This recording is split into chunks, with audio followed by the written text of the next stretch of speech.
Kami mau berada di dalam Engkau Bapa. Saat ini Tuhan kami mau memulai ibadah kami Tuhan. Kami undang Tuhan Engkau hadir di tengah-tengah kami.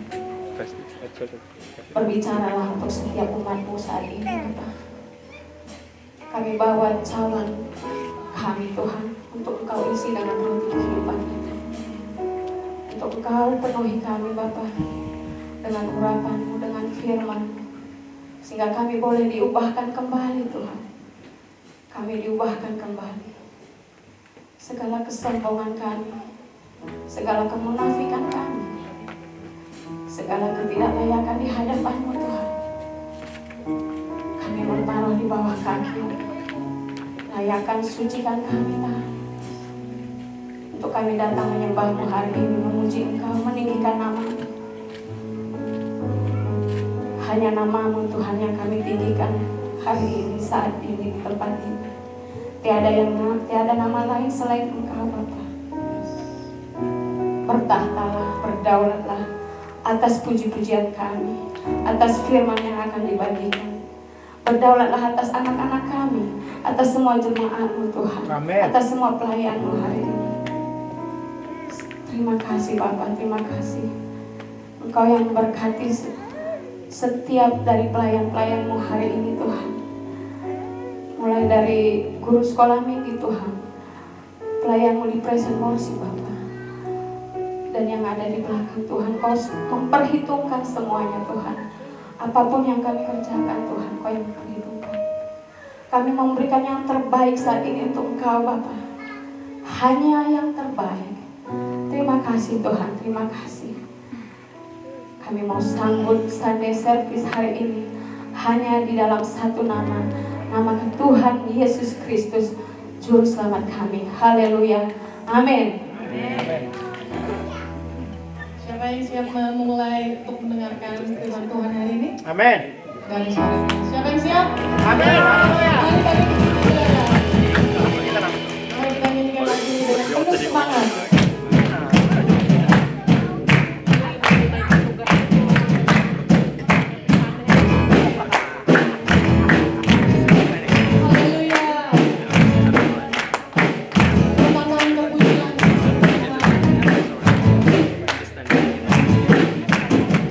Terpujilah nama Tuhan.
Haleluya.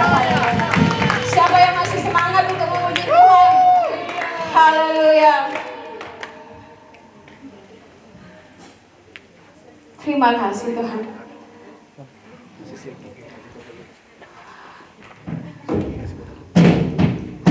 Haleluya. Kami mau satukan suara, satukan hati, satukan rumah, satu Tuhan, satu Raja, Raja di atas segala Raja, Tuhan di atas segala Tuhan, Yesus Kristus.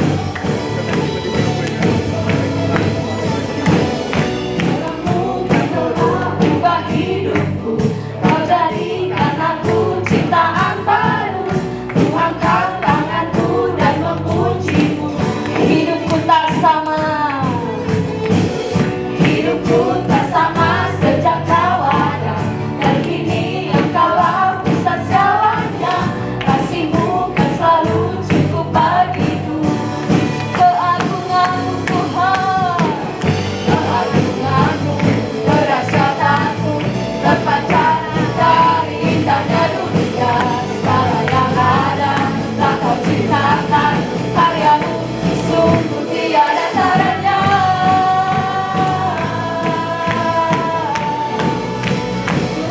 Tiada taranya.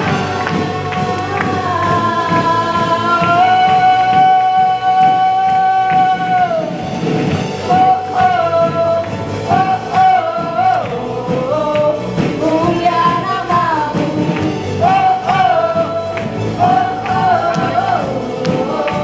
Mulia namamu. Dan kini engkaulah pusat segalanya. Kasihmu kan selalu cukup bagiku. Keagunganmu Tuhan, keagunganmu, kedahsyatanmu terpancar dari indahnya dunia.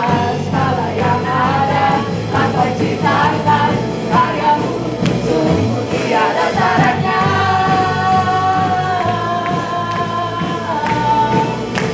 Sungguh tiada taranya.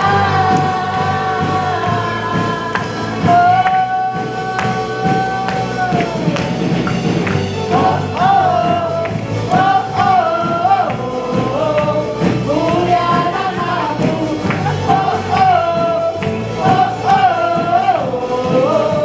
Mulia namamu. Memuji Tuhan. Haleluya.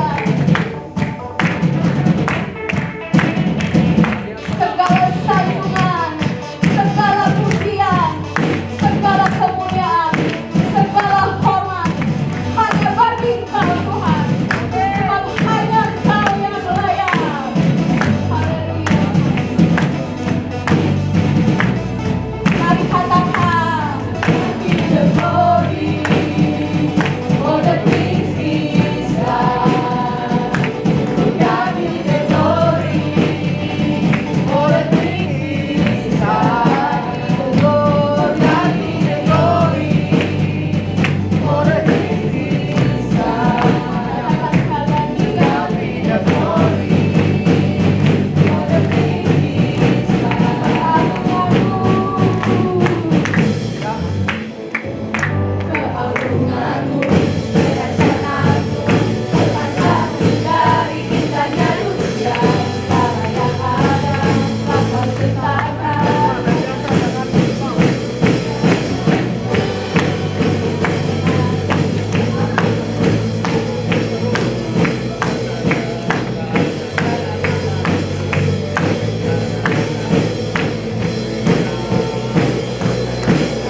Oh, haleluya.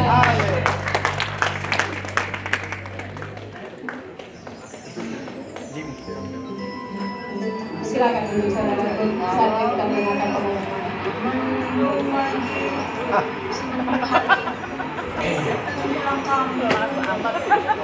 ngerayain Natal di Indo. Di Medan ya? Padaya. Di Tarutung. Oh, masih 2 tahun juga dia. Ada nggak ya gereja Indonesia di Wellington ini? pernah ketemu sama mantan guru TK saya namanya Bu Liza, katanya ada gereja Indonesia di Wellington. Dia tanya lagi sama saya, tahu tak lihat market? Saya bilang tahu, ya dekat-dekat situ. Kalau begitu mungkin kita teropong aja dulu ya. Baik. Anak teater juga. Mau di mata ini mah. Iya.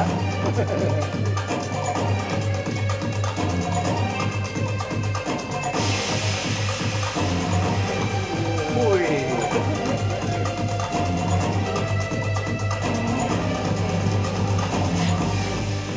Wih.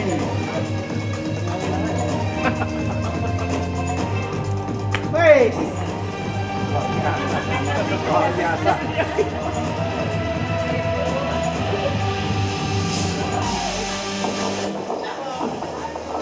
Selamat datang di RCF Wellington. Silakan masuk.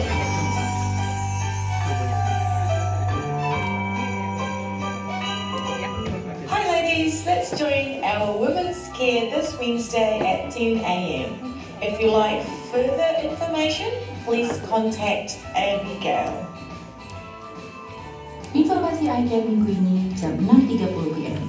iCare Tirsa pada hari Kamis, iCare Jimmy dan iCare Risha pada hari Jumat. Untuk informasi lebih lanjut, silakan menghubungi iCare leader masing-masing. Natal bersama KBRI dan Perkiwi tahun 2021 dengan tema Cinta Kasih Kristus yang Menggerakkan Persaudaraan akan diselenggarakan pada hari Sabtu, tanggal 18 Desember mulai jam 4 sore di gedung Gereja St. John's, Corner Dixon and Willow Street. Peserta harap diwajibkan untuk menunjukkan vaksin pas. Untuk keterangan lebih lanjut, silakan hubungi saudara Bilhan. For Sunday School Christmas, we will be having it on Friday, the 24th of December. We will start from 12 to 3 p.m. If you like further details, please contact Byron. Come and join us in IGF Wellington Christmas celebration on Saturday, the 25th of December from 4:30 p.m. The address is at 61 Hopper Street, Mount Cook. Youth Christmas on Sunday 26th of December, location and time to be confirmed. Informasi persembahan, jemaat bisa memasukkan ke dalam kotak persembahan yang sudah disediakan oleh gereja. Juga bisa melalui transfer ke rekening gereja yang ada di layar. Untuk informasi lebih lanjut, kunjungi website www.ifjwellington.org. Kami mengucapkan terima kasih bagi jemaat yang sudah berpartisipasi dalam memberikan sumbangan. Sumbangan Anda sudah disalurkan oleh IFJ Wellington untuk City Mission. Tuhan Yesus memberkati. Oh, ternyata benar juga loh, ada gereja itu di Wellington. Ada jawabannya. Kasih Bu Tiza. Selamat hari Minggu, saudara-saudara Stefan, dan selamat menyambut Hari Natal. Shalom.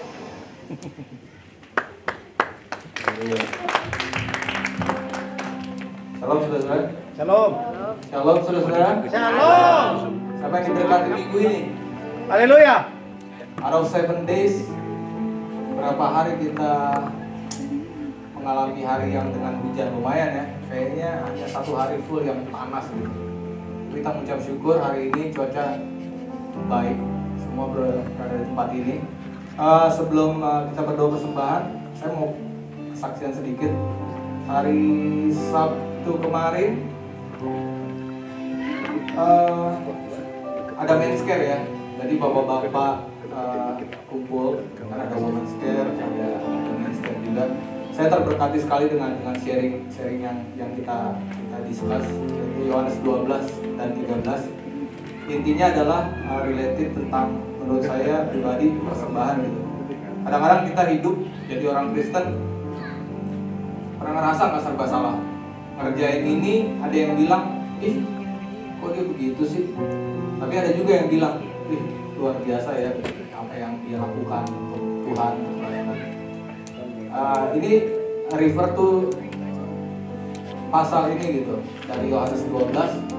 Kalau yang tahu ceritanya, sehari raya sebelum Paskah itu ada perayaan untuk Tuhan, di mana Marta melayani, Maria ada di situ, Lazarus ada di situ, dan murid-muridnya ada di situ. Jadi waktu itu Marta sedang melayani, tapi Maria datang di kaki Yesus, terus dia mengurapi kaki Yesus pakai parfum yang mahal banget. Kemarin tolong dibantu berapa duit kalau di dolar kan? 45,000 $45,000 perfume. Maria put onto kakinya Tuhan 45.000. Terus Yudas datang. Wih, Tuhan, itu kalau diduitin terus buat bantu orang miskin itu berapa banyak orang yang ditolong, kata Yudas. Dari cerita itu saya pribadi yang saya ambil sih sebenarnya, ya kadang-kadang Tuhan juga bilang di situ. Akhirnya Tuhan kasih komen ke Yudas. Ya kalau hati kamu selalu ada di orang-orang miskin, tetapi hatimu tidak selalu ada padaku. Saya diingatkan dari cerita ini bahwa saya pribadi suka seperti ini. I care, tick 100%. Gak pernah miss the whole year. Prayer meeting, tick 100%. Gak pernah miss the whole year. But when it comes to like my personal time with God, wake up in the morning, ya saat teduh atau baca Alkitab, when gak ada orang yang tahu, cuma Tuhan yang tahu, banyak yang saya miss gitu. Jadi melalui cerita ini saya belajar gitu. Ya kata Tuhan bilang, hati kita bisa ada di pelayanan, ya kan? Tiap minggu, jam 2 hadir. Hebat banget sih mereka. Kan punya anak, punya ini, kok bisa datang jam 2 ya? Mereka tuh full banget pelayanannya. That's what people see. But kadang-kadang kalau kita pulang ke rumah, ya hubungan pribadi kita sebenarnya itu yang Tuhan mau lebih dari semuanya. Nah, saya diingatkan dengan bapak-bapak saudara iman yang sharing kemarin itu, saya sendiri ngerasa yes, you're actually doing that. Lu sibuk gitu mikirin orang-orang miskin. Tuhan yang paling tahu sebenarnya. Waktu Yudas ngomong itu, sebenarnya Tuhan tahu hatinya itu. Yudas ngomong gitu untuk cuman excuse aja. Dia kelihatannya baik di depan orang, bilang Tuhan itu kan duitnya bisa dipakai buat orang lain. Tapi Tuhan sebenarnya tahu deep inside Yudas saying that itu apa. Jadi Tuhan juga kembali lagi related to persembahan. Yes, apa yang sudah kita terima financially kita kasih Tuhan, tapi lebih dari segalanya Tuhan terlebih melihat hati. Apa yang bisa kita kasih untuk Tuhan, berikan yang terbaik untuk Tuhan. Sebelum kita masuk doa, ada satu hal, kita kan mulai pakai skema lampu hijau, lampu orange gitu ya. Jadi untuk menjaga, untuk di sini sih udah ada track recordnya semua yang ada di dalam gedung ini, kita sudah punya vaksin pas. Untuk menghindari hal-hal yang tidak kita inginkan, orang-orang yang di luar lingkaran kita untuk tidak masuk ke dalam lingkaran. Toh kalaupun sampai mereka masuk, paling tidak kita tahu apakah orang-orang ini sudah punya vaksin pas. Sehingga jadi mungkin nanti during ibadah atau after ibadah boleh saling mengingatkan satu sama lain untuk pintu tetap terkunci, jadi kita bisa tetap menjaga auditorium untuk skop kita ini. Mari kita berdoa. Tuhan, kami mengucap syukur karena kebaikan-Mu, kami mengucap syukur karena penyertaan-Mu, mengucap syukur karena Engkau sungguh baik di dalam kehidupan kami, Tuhan. Kami mengucap syukur karena Engkau yang terlebih dahulu memberi kepada kami, Tuhan. Bukan karena kuat gagah kami, Tuhan, bukan karena kemampuan kepintaran. Kalau kami ada hari ini dalam keadaan sehat, kalau kami ada hari ini dalam keadaan baik, Tuhan, berkecukupan, Tuhan, itu semua hanya karena Your grace, semua karena hanya kebaikan-Mu, Tuhan. Tidak ada alasan kami untuk bermegah, Tuhan. Tapi Tapi kalaupun ada alasan kami bermegah Tuhan, karena kami tahu kami punya Allah yang hidup, Allah yang menyediakan segala sesuatunya apa yang kami butuhkan Tuhan hari ini. Terima kasih untuk segala yang telah Kau berikan, karena kami boleh belajar Tuhan untuk memberikan yang terbaik melalui kehidupan kami, melalui apa yang kami punya, finansial kami Tuhan, waktu kami, tenaga kami Tuhan, kami berikan yang terbaik Tuhan, yang menolong kami Tuhan, apa yang terus memberikan kami hikmat Tuhan. Pada saat kami memberi Tuhan, kami tidak memberi yang salah Tuhan, karena Kau yang mendidik hati kami Tuhan, Kau yang paling tahu Tuhan, bukan istri suami kami, anak-anak kami, bukan jemaat Tuhan. Biar kami boleh belajar Tuhan, pada saat kami memberi, kami berikan yang terbaik. Itu menjadi persembahan yang kudus dan yang berkenan kepada-Mu. Makasih kami masuk lebih dalam Tuhan di dalam ibadah, Engkau yang hadir di tengah-tengah kami. Setiap kami yang hadir hari ini Tuhan, kami disegarkan, kami diperbaharui, dan kami semakin lebih setia Tuhan dan bersemangat hidup di dalam. Terima kasih kami menserahkan kehidupan kami hanya di dalam nama Yesus. Mari saudara-saudara, saya undang Mbak kita dulu untuk kita berdoa bersama berkati.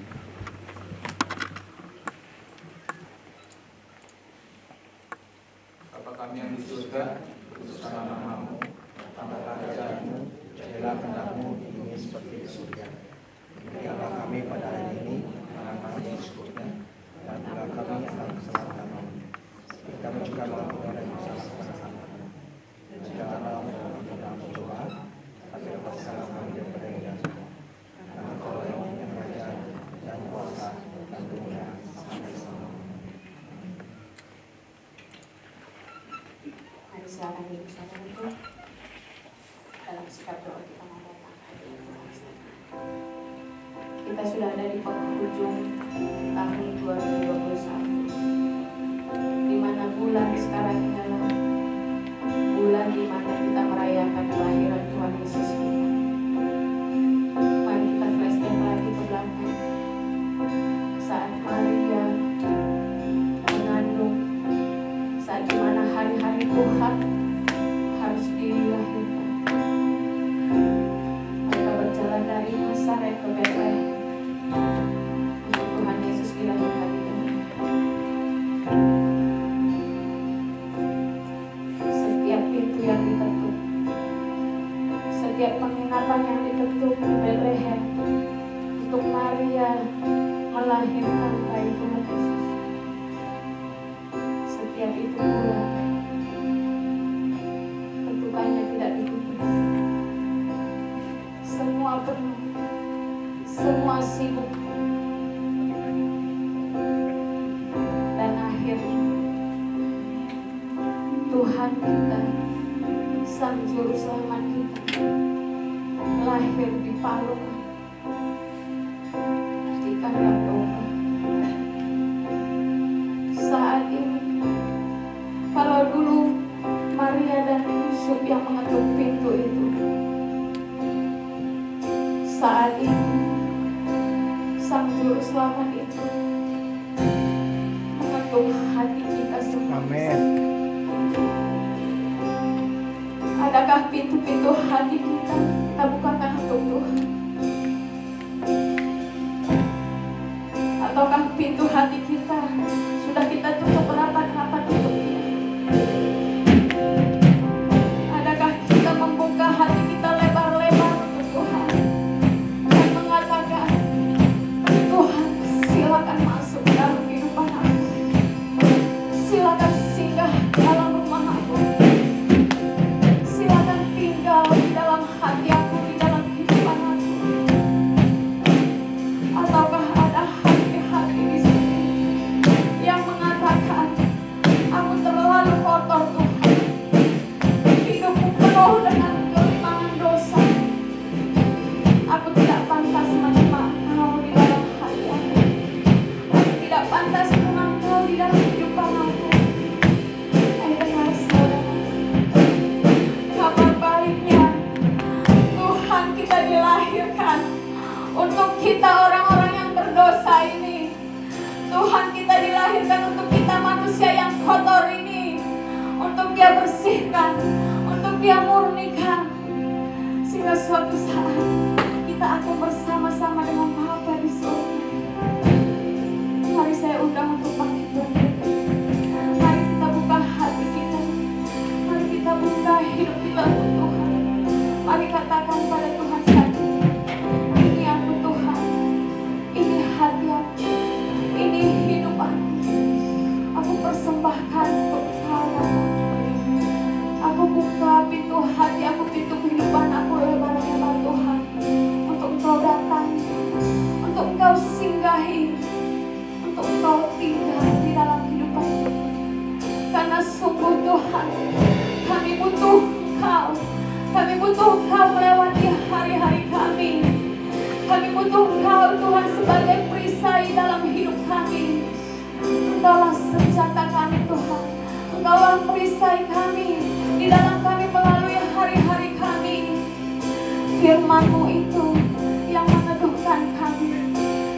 Firman-Mu itu yang menenangkan kami.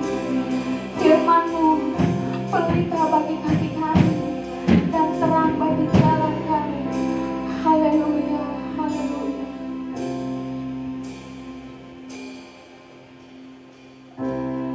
Engkau merisauku saat badai menerpaku.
kasih karunia, karena anugerah Engkau dalam kehidupan kami ya Tuhan.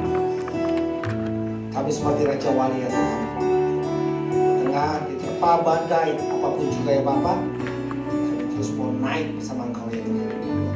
Karena Engkau adalah tujuan hidup kami ya Bapa. Tuhan Yesus, berkati pada hari ini ya Tuhan. Biarlah pesan yang kami terima hari ini ya Bapa, itu bisa mengubah kehidupan kami ya Tuhan. Menjadi serupa dengan Engkau, menjadi lebih baik ya Tuhan. Tumbuhkan hati kami ya Tuhan. Kami siap menerima pesan dari kami. Ampuni segala dosa dan salah kami ya Tuhan. Kami bangga punya Allah yang hidup seperti Engkau. Semua yang percaya katakan amin. Silakan duduk. Shalom semuanya. Luar biasa, beri tepuk tangan buat tim present musik kita pada sore hari ini. Kita selalu diberkati dengan ujian dan penyembahan yang baru. Sesuai dengan tema AFGF pada minggu ini, kita mau belajar sama-sama tentang penyimpangan, tentang bagaimana orang-orang Kristen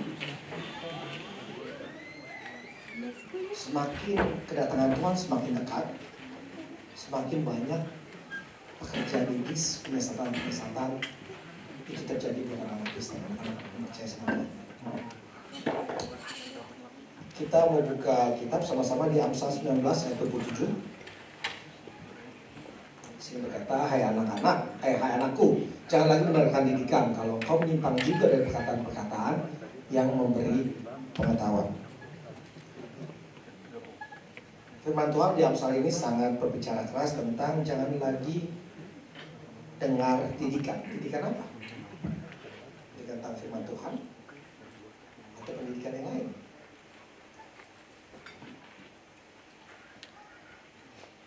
Tolak aja semua bentuk didikan kalau saudara dan saya hidupnya menyimpang. Percuma kita mendapatkan pengetahuan, mendapatkan pendidikan tentang firman Tuhan, tapi kehidupan kita sehari-hari itu menyimpang dengan Tuhan. Di sini dibilang sama Amsal nggak ada artinya, nggak ada gunanya sama sekali. Kalau orang itu, saudara dan saya hidupnya terus menyimpang. Ada satu kata yang sering kita dengar waktu saya dulu kecil di sekolah ataupun dari orang tua. Kalau saya nggak dengar perkataan orang tua saya ataupun guru-guru saya waktu di sekolah, dibilang percuma juga dikasih tahu masuk telinga kanan, keluar. Wah, ternyata di sini anak-anak baik-baik juga ya. Di bahasa seperti itu nggak ada yang tahu. Masuk telinga kanan, keluar telinga kiri. Percuma juga dikasih tahu, cuman ya numpang lewat aja ibaratnya peribahasa seperti itu. Itu adalah keluhan para tenaga pengajar atau pendidik ataupun orang tua yang terus mengajar buat anak-anaknya ataupun anak-anak didiknya. Sebagai seorang guru mungkin bisa menyerah ke anak didiknya. Udah dikasih tahu tapi nggak nurut-nurut, percuma lah, nggak apa-apa, biarin aja, bukan anak gue ini. Mungkin guru bisa berkata seperti itu. Tapi sebagai orang tua, kalau dikasih tahu anaknya masuk keluar kanan, keluar ke pinggir, masuk keluar kanan, keluar ke pinggir, apakah orang tua stop? Udah biarin aja. Saya yakin enggak. Yang punya anak pasti terus kasih tahu tentang kebaikan Tuhan. Terus kasih tahu sampai anaknya benar-benar mengerti apa yang orang tuanya harapkan ataupun inginkan. Saya ada cerita waktu Noah umur 3 tahun. Jadi kalau kita pulang akhir ataupun pagi itu udah malam. Jadi kalau turun dari mobil mau masuk kamar tuh dia udah tidur. Jadi saya mesti gendong. Tapi saya tuh mau biar anak saya sikat gigi sebelum tidur. Saya mau tuh anak saya tetap sikat gigi. Itu si Ebi suka bilang, sikat gigi yang benar, gigi jelek kayak Dedi tuh. Dia selalu perumpamannya ke saya gitu. Sikat gigi sebelum tidur, nanti giginya jelek kayak si Dedi gitu. Emang gigi saya paling jelek, udah paling hilang paling banyak, bolong paling sering. Akhirnya butuh perjuangan, walaupun udah ngantuk, ayo sikat gigi. Sampai sekarang dia udah mengerti ya, emang sebelum tidur harus sikat gigi. Udah menjadi satu habit. Nggak perlu dibilangin masuk kiri keluar kanan. Pulang, sikat gigi, ganti baju, baru tidur. Dan si Zoe juga gara-gara kakaknya ikut, lebih gampang kalau udah punya anak 2 kan. Lebih gampang. Anak yang kedua pasti ngikutin kakaknya. Sikat gigi. Hal seperti itu kadang-kadang perlu perjuangan. Proses belajar yang baik dan benar bukan seperti membalikan telapak tangan. Tapi ada prosesnya dan Tuhan mau kita, saudara dan saya, untuk menikmati prosesnya. Iman adalah bagaimana saudara dan saya memutuskan untuk menerima Yesus Kristus sebagai juru selamat. Pribadi itu dimulai dengan namanya pertobatan. Penting sekali yang namanya pertobatan dalam kehidupan saudara dan saya. Bagaimana saudara dan saya bisa berjumpa dengan Tuhan, bagaimana saudara dan saya bisa mendengar bisikan-bisikan Tuhan, itu aksesnya pertama kali, vaksin aksesnya pertama kali pertobatan. Kita harus ada pertobatan dalam kehidupan saudara dan saya, itu penting sekali. Kalau kita sudah mengalami pertobatan dengan Tuhan, itu Roh Kudus berbicara dalam kehidupan saudara dan saya akan sangat jelas sekali apa yang Tuhan dalam kehidupan saudara dan saya. Namun secara berjalannya waktu, kadang-kadang iman kita bisa berubah. Iman kita bisa menyimpang. Sehingga pertobatan itu bisa menjadi berada di daerah grey atau di tengah-tengah. Itu bahaya. Kita harus bisa kembali ke jalan yang benar supaya hidup kita, saudara dan saya, benar-benar di jalur yang benar. Ada 4 hal yang menyebabkan iman kita bisa menyimpang. Yang pertama, berubahnya tujuan hidup saudara dan saya. Faktor pertama yang membuat iman saudara dan saya menyimpang adalah kita mulai mengubah tujuan hidup. Orang percaya memiliki tujuan hidup yang pasti, yang terarah ke surga. Kita percaya kita hidup di sini cuma sementara, tapi tujuan hidup saudara dan saya adalah bersama Bapa di surga, supaya kita bisa bersama-sama dengan Tuhan dan hidup kekal bersamanya.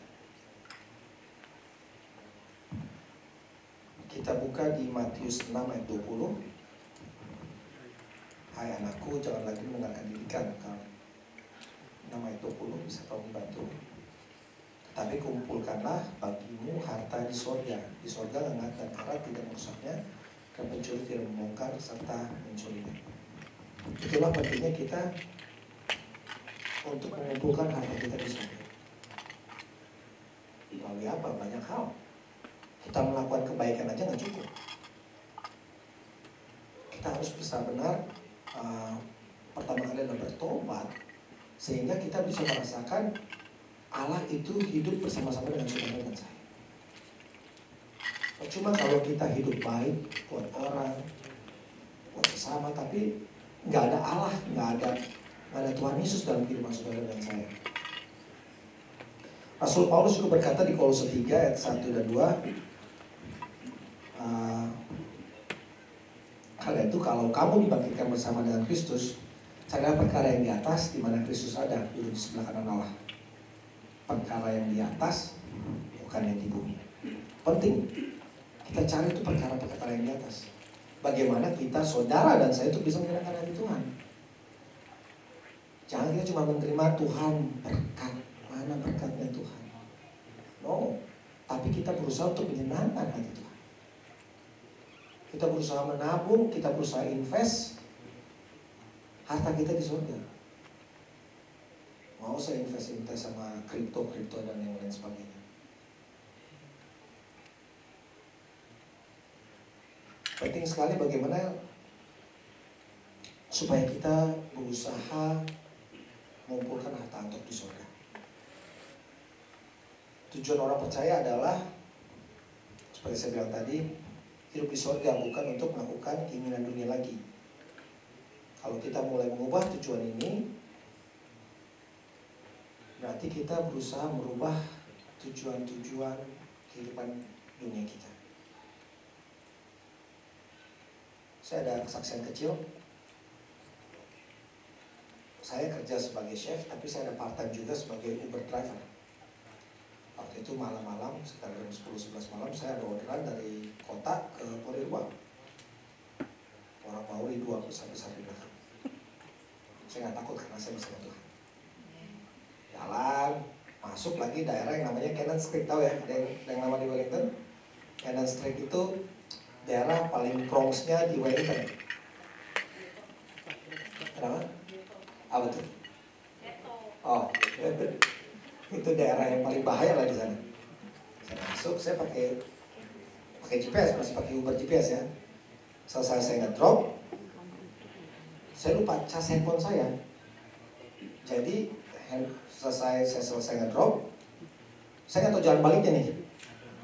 GPS saya hilang, jadi harus saya ngecas dulu kan. Tapi saya mengandalkan, itu mah gampang. Kanan kiri 2 kali juga pasti ketemu jalan raya utama. Dan juga kalau ketemu jalan raya utama, saya tahu lah jalannya di daerah Pori-Ruang, saya tahu jalan utama. Saya mengandalkan pengetahuan saya sendiri. Udah kesasar nih saya ini. So, kanan, tadi kayaknya kanan, kiri, kanan, kiri. Bukannya saya keluar jalan utama, makin ke dalam, makin nyasar. Setelah itu baru saya sadar, saya berhenti mobil, pull over ke kiri, saya cas handphone saya berhenti sebentar, cas handphone 1% bisa pakai GPS saya. Baru saya arahin lagi tuh. Biasanya kalau di GPS kita ada berapa pilihan nih, office, home, udah di setup ya, jadi tinggal pencet home udah ke arah ke rumah otomatis bisa. Kadang-kadang ada pentingnya juga ketika kita berasa tujuan kita berubah dalam kehidupan ini, kita ada satu masalah, kita dihadapkan dengan hal-hal, berbagai macam hal yang gak enak. Ada baiknya kita untuk berhenti, berdiam, dan berbicara sama Tuhan. Dan balik ke Tuhan, balik ke home, our destination, balik ke tujuan kita pertama. Kalau enggak kita akan semakin, ketika kita sudah disesatkan sama iblis, kita sudah berada dalam persimpangan yang kita nggak tahu jelas arahnya. Kalau kita nggak bertanya sama Tuhan, kita akan terbawa arus semakin jauh, dan jauh. Itu pentingnya untuk kita berhenti, berbicara sama Tuhan dan minta petunjuk sama Tuhan untuk kembali ke home, ke tujuan kita pertama kali, yaitu rumah Bapa di surga. Jangan hanya mengikuti pengertian diri sendiri. Kita pikir kita pintar, kita pikir kita tahu jalannya. Jangan. Berhenti dan coba untuk kembali ke jalan yang benar. Poin yang kedua yang menyebabkan iman kita bisa menyimpang adalah dosa-dosa yang melekat dalam kehidupan saudara dan saya. Itu yang bisa membuat kita menyimpang dari Tuhan. Ada yang suka makan bakut di sini? Suka yang makan bakut ya? Bakut itu paling enak, dagingnya itu pasti dekat ribsnya ya. Benar ya? Itu the best partnya tuh kalau makan bakut tuh yang ada dekat ribsnya yang bisa keluar semua dagingnya itu paling enak banget. Itu tuh dosa-dosa yang melekat seperti itu kadang-kadang yang bikin enak, yang bikin kita hidup dalam dunia ini. Faktor kedua yang masih sering dianggap sepele adalah kadang-kadang diabaikannya adalah orang-orang percaya, saudara dan saya masih menyimpan dosa-dosa kedagingan yang kita miliki. Tentu saja firman Tuhan berkata bahwa ketika kita menerima Yesus Kristus sebagai juru selamat, maka segala dosa kita telah diambil oleh Yohanes 1 ayat 9. Tapi ketika kita masih memakai tubuh jasmani, ini kehendak Allah dan kedagingan terus-menerus mengalami pertarungan. Pertarungannya kita nggak kelihatan di sini. Keinginan daging saudara dan kehendak Allah selama kita hidup di dunia ini terus mengalami pertarungan-pertarungan. Gimana kita bisa menang kalau kita hanya berharap akan kehendak Allah? Kalau kita terus menikmati keinginan kita dalam hidup dalam kedagingan, kita akan terus kalah dalam peperangan ini. Kedagingan adalah usaha iblis supaya kita jatuh dalam dosa. Dan sebaliknya adalah kehendak Allah, suatu keharusan yang perlu kita lakukan sebagai orang percaya. Bukan ketika kita menerima Yesus, kita sudah dihapuskan dosanya, berarti kita enak-enak aja. Kita harus mendengarkan dan melakukan semua firman Tuhan. Dalam kedagingan terselip dosa-dosa lama kita yang melekat di dalam diri kita. Sama seperti tadi, bakut. Itu daging-daging kecil yang ada di tulang-tulang itu paling enak. Kadang-kadang kalau kita nggak bisa memisahkan dosa-dosa kecil kita, itu bisa berkembang biak dan bisa meledak suatu saat. Karena itu ada baiknya juga kita mengikuti firman Tuhan di Galatia 5 ayat yang 16. Bisa dibantu. Maksudku ialah hiduplah oleh roh, maka kamu tidak akan menuruti keinginan daging. Semakin kita bisa hidup oleh roh Allah, semakin kita bisa belajar untuk menolak semua keinginan daging.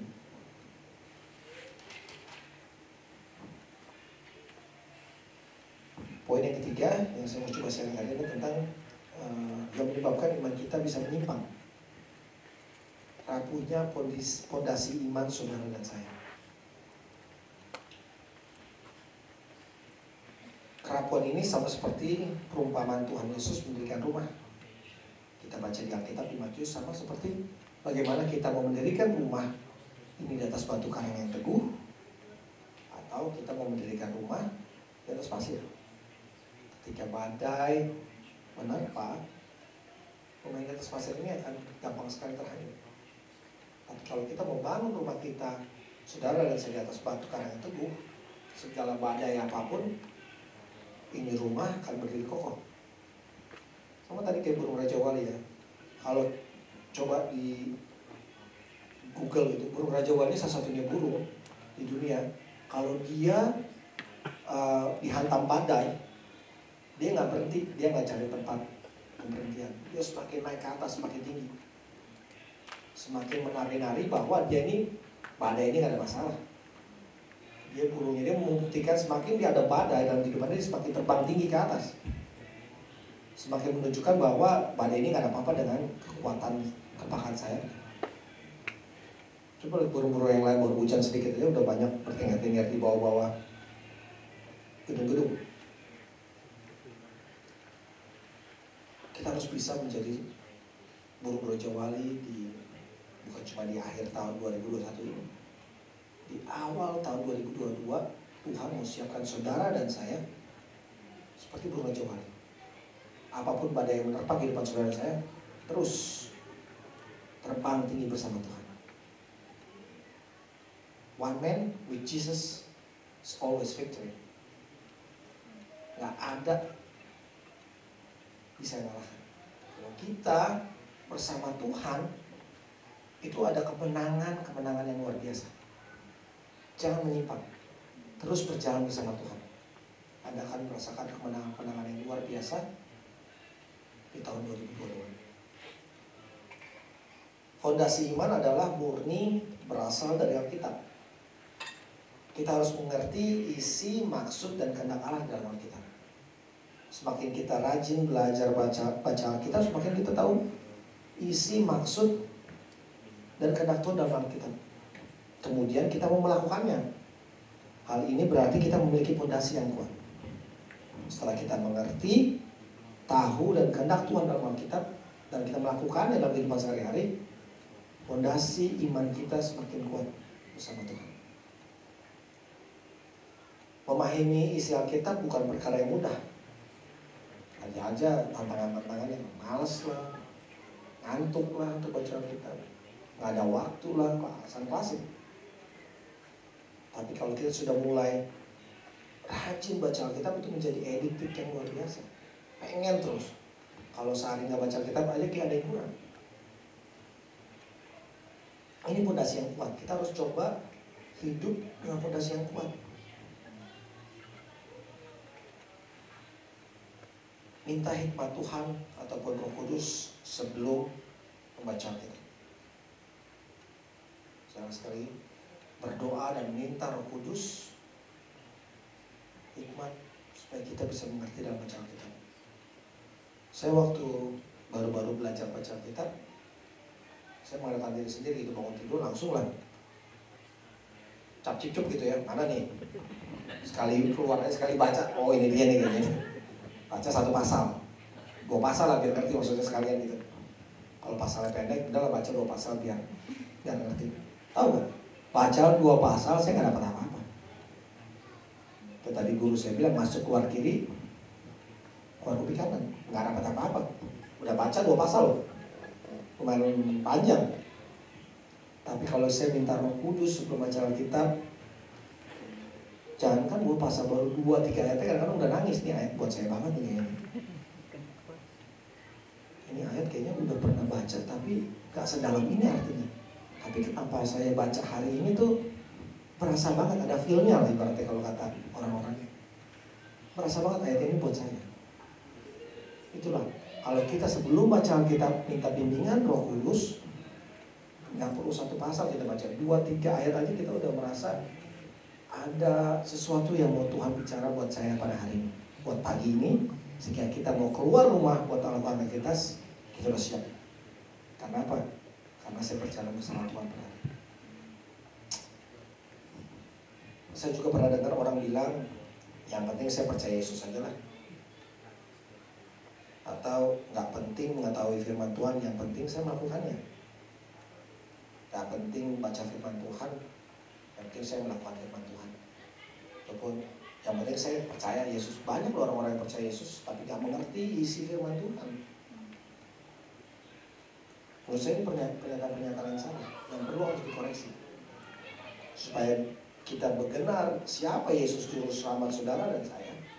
Apakah dia benar-benar Bapa yang kita sembah, Bapa yang memiliki otoritas dalam kehidupan saudara dan saya, atau semakin kita berapa bulan lalu kita bicara tentang penyesatan ya, Anda masih ingat? Banyak orang yang menganggap, oh itu dia udah nyembuhin banyak orang, semua orang pada kesana. Dia pikir itu Mesias, dia pikir itu orang yang benar-benar menyembuhkan. Karena sekarang banyak sekali kuasa-kuasa gelap yang bekerja ditutup bungkus supaya dia kelihatan menjadi kuasa yang baik. Kita harus mengerti siapa itu Yesus dan kita harus mengerti firman Tuhan itu penting sekali.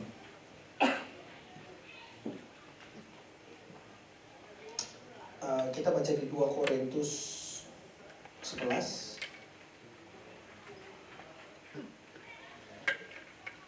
Sebab kamu sabar saja jika ada seorang datang memberitakan Yesus yang lain daripada yang telah kami beritakan, atau memberikan kepada kamu roh yang lain daripada yang telah kamu terima, atau Injil yang lain daripada yang telah kamu terima. Ada loh, Yesus lain, Injil lain, roh lain yang menyerupai Tuhan Yesus, yang berusaha penyesat-penyesat ini sudah berusaha kasih orang-orang yang belum kenal firman Tuhan. Kalau kita nggak benar-benar mengerti siapa Tuhan yang kita mau sembah, kita bisa hidup penyesatan ini gampang sekali. Oh itu dia tuh, Yesus. Itu dia harus kita sembah. Kalau bukan Yesus itu yang kita maksud dalam Alkitab itu. Poin yang terakhir, yang keempat, berbicara tentang yang menyebabkan iman kita bisa menyimpang adalah ketakutan. Ketakutan apa? Bukan ketakutan akan Tuhan, tapi ketakutan akan kedagingan kita di dunia ini. Di Wahyu 21 ayat 8 berkata, tetapi orang-orang penakut, orang-orang yang tidak percaya, orang-orang keji, orang-orang pembunuh, orang-orang sundal, tukang-tukang sihir, penyembah-penyembah berhala, dan semua pendusta, mereka mendapat bagian mereka di dalam lautan yang menyala api, dan inilah kematian yang kedua. Takut akan apa? Takut kalau kita harusnya memberitakan firman Tuhan, tapi karena takut akan kedagingan, kita nggak beritakan firman Tuhan. Kita diam-diam aja. Yang penting saya safe gitu. Posisi tempat kerja saya aman. Saya ada sharing sedikit waktu itu. Kemarin saya udah sering jadi prayer meeting. Saya kerja pagi. Ada kitchen hand, tukang cuci piring saya baru kerja pagi juga bareng sama saya. Saya nggak tahu nih orang kiri, cuma saya nggak tahu dia percaya Tuhan atau enggak. Tapi saya pengen sekali gitu dengerin lagu rohani pagi-pagi gitu dalam kerja. Akhirnya saya pasang Spotify saya di tempat kerja di kitchen, lagu rohani, karena dia orang muda saya bilang pakailah lagu GBCC yang Inggrisnya, jadi dia bisa ngerti juga apa maksud message-nya. Ternyata sambil cuci piring itu dia dengerin, saya suka lagunya. Dia bilang, dia nanya saya, kamu Kristen? Katanya, iya saya Kristen. Kamu gak apa-apa kan saya pasang lagu gereja gini? Oh gak apa-apa, saya suka juga, saya juga Kristen. Oh bagus deh. Akhirnya tadinya speaker di depan saya taruh speaker di tengah-tengah, jadi tengah-tengah kita gitu. Saya bikin game, okay, I can put one song first, and after this song's finished, you can play your song. Nah, ganti-gantian tuh kita lagu-lagu saya, lagu-lagu GBCC yang bahasa Inggris. Akhirnya pas dia resign, dia pas pulang, gue mau dong lagu-lagu Indonesia lu yang lu pernah lu putar. Saya kasih lagu-lagunya semua, dia senang akhirnya. Banyak berbagai macam cara supaya kita bisa memberitakan firman Tuhan. Nggak perlu cuman berdiri di depan bar ini lalu sharing firman, nggak. Bagai macam caranya supaya kita bisa menyelamatkan orang-orang yang belum percayakan Tuhan di luar sana. Minta hikmat dari Tuhan sehingga kita mendapatkan hal-hal yang baru yang benar-benar kita nggak tahu caranya gimana. Ternyata orang itu bisa mengenal Tuhan. Nggak usah takut dalam hal apapun. Kalau kita bersama Tuhan, ada kemenangan-kemenangan terjadi di kehidupan saya. Kita memutuskan menerima Kristus sebagai Tuhan, maka di saat itu juga segala ketakutan kita terhadap dunia ini tidak menjadi alasan kita untuk menaati firman Tuhan ataupun memberitakan Injil. Sebagai penutup, saya nanti presentasi ke depan. Pengharapan yang kita miliki seharusnya menginspirasi kita untuk hidup kudus. Ketika kita memiliki jalan utama bersama Tuhan, tidak menyimpang ke kiri dan ke kanan, kita memiliki pengharapan untuk bisa hidup kudus di hadapan Tuhan. Firman Tuhan juga berkata, kuduslah kamu sebab aku kudus. Penting sekali kita bisa menikmati hidup kudus bersama-sama Tuhan. Penting sekali kita bisa merasakan bagaimana masuk hadirat Tuhan, masuk dalam kekudusan Tuhan. Itu penting sekali. Jangan sia-siakan. Kita masih banyak punya kesempatan untuk bisa masuk dalam rumah Bapa yang kudus. Jangan sampai salah arah. Jangan ada sampai kita berada di persimpangan yang membuat hidup kita menyimpang dari Tuhan. Dan kita harus melakukan usaha untuk mencari hidup yang kudus dan benar di hadapan Tuhan. Kita harus bisa menginvestasikan waktu kita untuk membangun hubungan dengan Yesus. Sama tadi kayak Jimmy kesaksian waktu persembahan, kita harus investasikan waktu kita dengan Tuhan. Itu waktu yang berharga. Jangan investasikan kita hanya pikiran ekonomi, keuangan, dan lain sebagainya. Saya nggak bilang orang Kristen supaya nggak berhasil ataupun tak diberkati. Saya nggak bilang seperti itu. Tapi kalau kita hidup bersama Tuhan, jalan bersama Tuhan, nggak usah berkat-berkat yang nggak terduga tuh jalan bersama-sama mengikuti kita kemanapun kita pergi. percuma kita punya uang berapa juta di bank, tapi hidup kita nggak bersama Tuhan, nggak ada gunanya. Tundukkan kepala, berdoa buat sore hari ini. Tuhan Yesus, Kau Bapa yang baik, Kau Allah yang luar biasa, Kau Allah yang benar-benar layak kami sembah. Tuhan Yesus Kristus, Sang Juru Selamat, Putra Natal. Terima kasih buat kejadian-kejadian yang terjadi dalam kehidupan kami, Tuhan. Kami percaya apapun juga itu selalu mendatangkan kebaikan buat kehidupan kami semua. Terima kasih ya Tuhan. Kalau pada saat ini kami ada dalam persimpangan, tidak tahu di mana jalan yang akan kami pilih ya Bapak. Tapi kami mau berhenti, duduk dan diam. Kami mau refresh, kami mau berbicara lagi dengan Engkau lagi ya Tuhan. Sehingga kami berada di dalam jalur yang benar. Bawa kami ke jalur itu ya Bapak. Kami rindu untuk selalu melakukan yang terbaik buat Engkau. Kami rindu untuk selalu menyenangkan hati Engkau. Terima kasih Tuhan Yesus. Kau Allah yang luar biasa. Tuhan, mari kita nyanyikan lagi. Ku kan terbangkit bersama dengan Tuhan. Dengan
sangat persoalan-persoalan kami ya Bapa.